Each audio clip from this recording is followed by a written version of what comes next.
I grew up in Iran as a Shiite Muslim, and all my life I was told to hate the Jews and hate Christians, hate Israel, America. And every morning in the school they told us to shout death to America, death to Israel.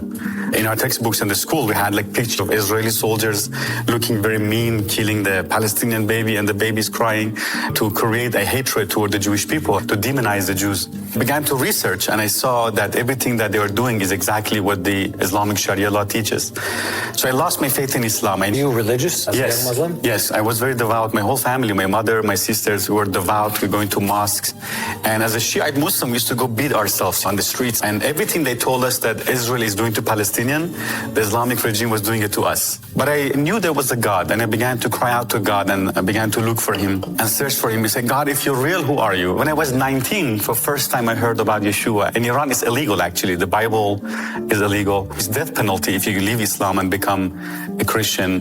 First time I said, no, I don't want this. This is another Western religion. Eventually I opened my heart. I said, okay, Yeshua, if this is true, if you died for me and you rose from the dead, then come into my life, show me. I want to see. I don't want to be deceived again by another religion.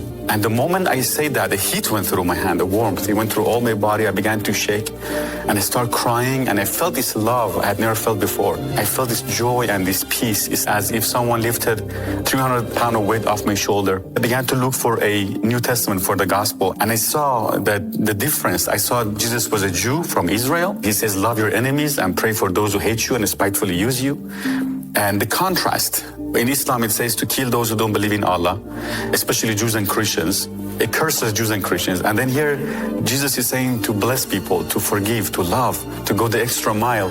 My life was completely changed. And God just put a love in my heart for Israel, for the Jewish people.